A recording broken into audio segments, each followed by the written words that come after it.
what Jay got a problem with. They read the scriptures, but then when the Most High put the Spirit on somebody to come and rebuke you according to the scriptures, and it's a person that you can see, you don't see it as the Most High talking to you, when it is. All right?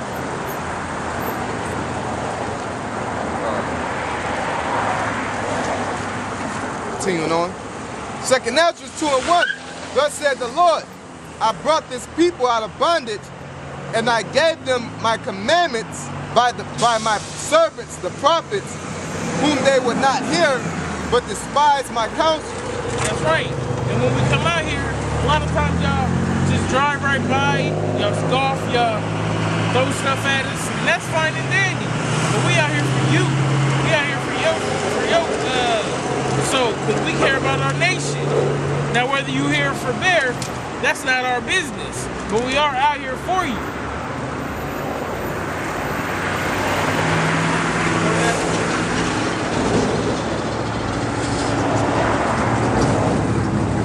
Jeremiah 1:5. Before I formed thee in the belly, I knew thee. That's right. The Lord said before he formed Jeremiah in the belly, he knew him. He already knew what kind of person he was going to be, how his whole life was going to take place. And before thou camest forth out of the womb, I sanctified thee, and I ordained thee a prophet unto the nations. That's right. He already knew he was going to be a prophet.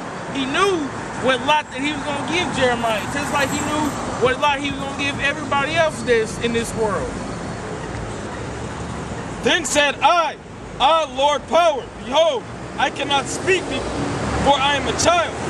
But the Lord said unto me, say not, I am a child, but thou shalt go to all that I shall send thee, and whatsoever I command thee, thou shalt speak. That's right, because Jeremiah, he thought that he was too young to be out here. But the Lord said, man, don't even worry about your age. It's not an age thing. It's about what I'm going to command you to speak, what I'm going to put the Spirit on you to say. So you don't have to worry about not knowing what to say, because it's not even you speaking. That's the Lord. Anything that you hear from out here is not from us. It's through the Lord, from the Spirit of Yahweh Shem Yahweh Shai.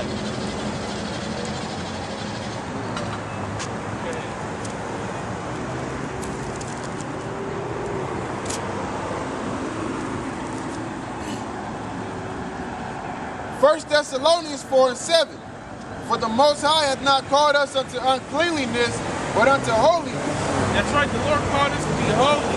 He didn't call us to be a nation of sinners. He didn't call us to be a nation of blasphemers.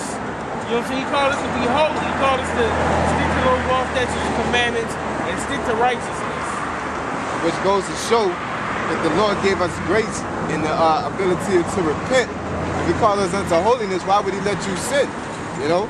So the laws are still in effect. Even when the Lord comes back, the laws are going to still be in effect.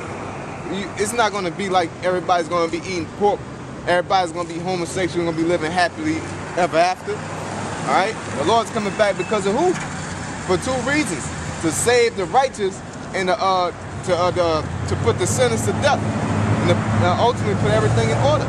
Right, that's a good point, because if the laws was in effect back then, and now they're not, in the kingdom, are they going to be in effect then? So that doesn't make sense. Why would he say you have to follow the law, then you don't got to follow the law, now you got to follow the law again? The law was never done away with. That's like how you going to, it's not okay to be a homosexual, then it's okay to be a homosexual, now it's not okay to be a homosexual again. That don't make sense. That's confusion. If the law wasn't in effect, white people died. As a judgment from their past life. I mean, everybody just live forever.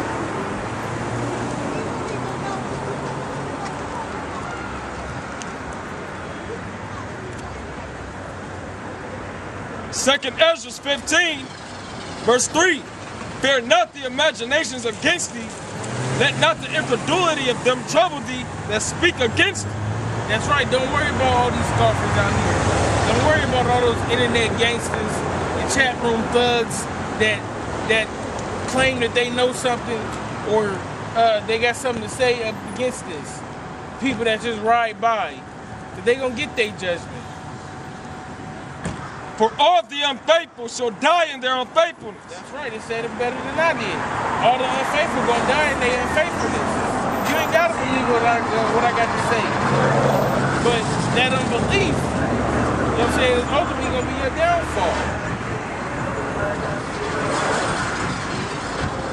Behold, saith the Lord.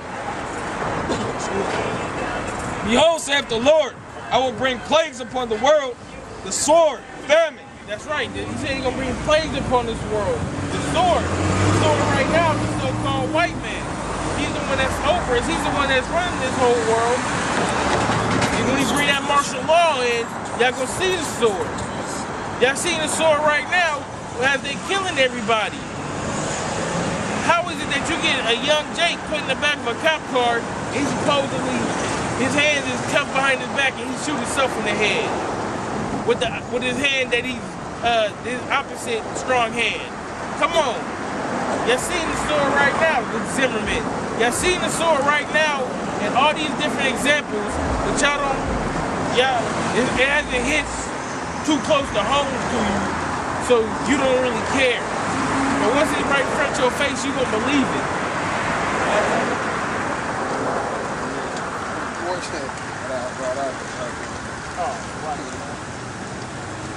Behold, saith the Lord, I will bring plagues upon the world, the sword, famine, death, and That's right, he said famine.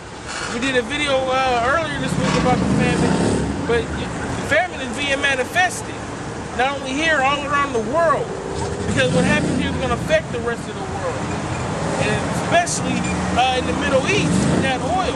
Because if Iran cuts off that strait, the gas price is going to rise up. No food in the stores because the truckers can't get there. The Mississippi River's drying up.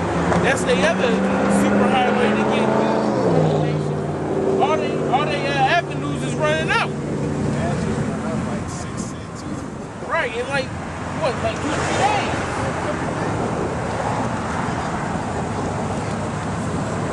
But y'all stuck at home watching the Democratic National Convention, all right? And watching the BET Awards and the MTV Awards, and y'all can't see that coming. Y'all can't see that this famine is manifesting. Y'all can't see the sword is manifesting. Y'all can't see these things. That's why the only way you're going to be saved is through the grace of Yahweh Shib Yahweh Shai.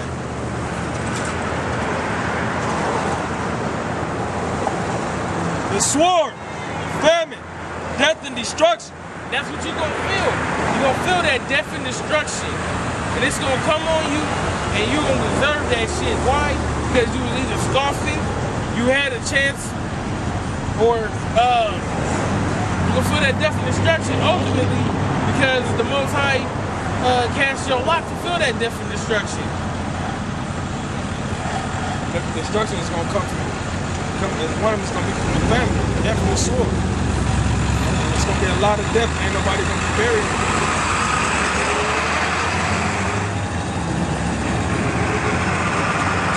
Verse 6, for wickedness hath exceedingly polluted the whole earth, and their hurtful works are fulfilled.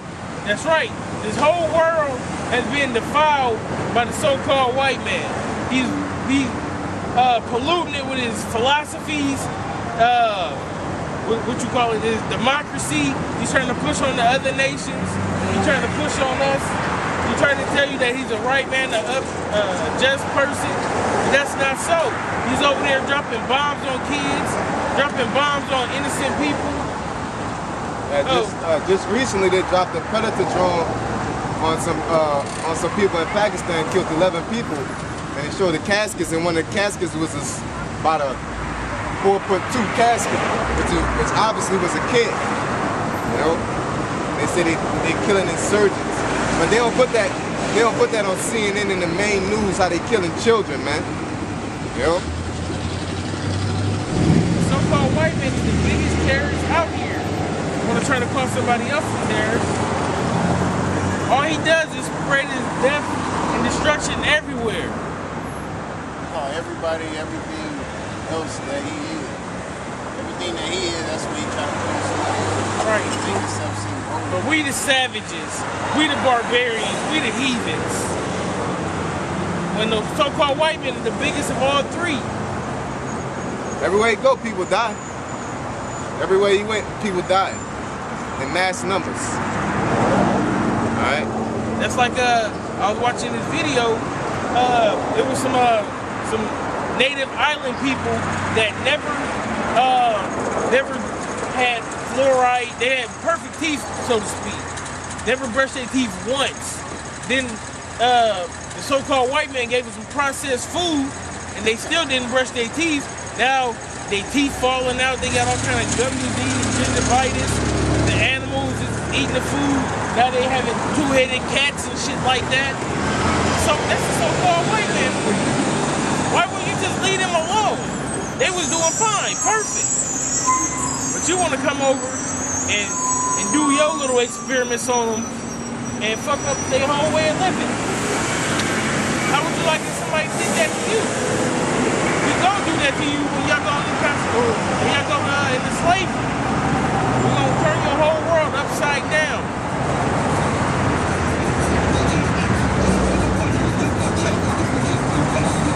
Second Ezra 15:7. Therefore, saith the Lord, I will hold my tongue no more as touching the wickedness. That's right. So when these things happen, that's the Lord just unleashing his fury. He's not gonna hold his tongue no more. He's gonna let Yahweh Shai, he's gonna let the angels come loose, tear this place up, as well as the elect. As well as he gonna let Esau off his leash come and fuck y'all up too. It's gonna be a great melting pot of war. The Lord said that he's a man of war. So he's gonna be entertained by it. He said he's gonna laugh at you in your calamity. I will hold my tongue no more as touching their wickedness which they profanely commit. Neither will I suffer them in those things in which they wickedly exercise themselves. That's right. The things in which they wickedly exercise themselves, home invasions, get out here shooting everybody, being a faggot. You know what I'm saying? Everything that you see daily going on in your local neighborhood, or what you see on TV. So-called everyday life. Right, everyday life. Because 9 times out of 10, people in this world are not following what the Bible says.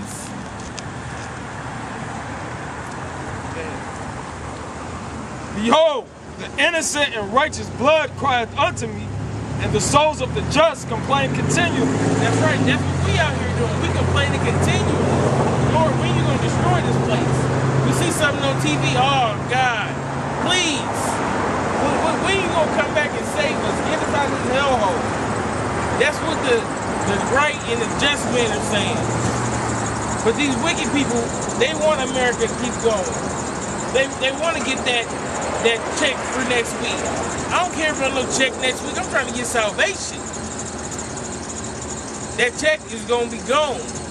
Them shoes is gonna be gone. That car, that house is gonna be gone once the missiles drop. I'm trying to get something that's gonna last forever, and that's that New Jerusalem.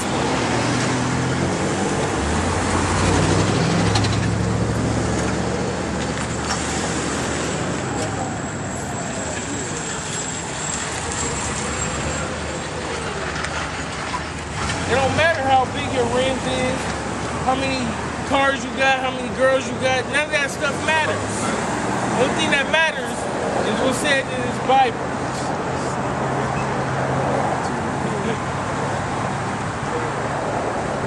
Matthew 6:19. Lay not up for yourselves treasures upon earth, where moth and rust doeth corrupt. That's right, don't worry about your so-called treasures on this side that's gonna corrupt, or excuse me, that's gonna dissolve. You got some new shoes now, but this time next year, they beat up. You got a nice car now, but once that transmission go out, what you gonna do? At the end of the day, ain't nothing wrong with having this stuff. It's just that the fact you shouldn't be making life decisions based on these things. Like the brother said, they go away by next year. So if a nigga step on your sneakers,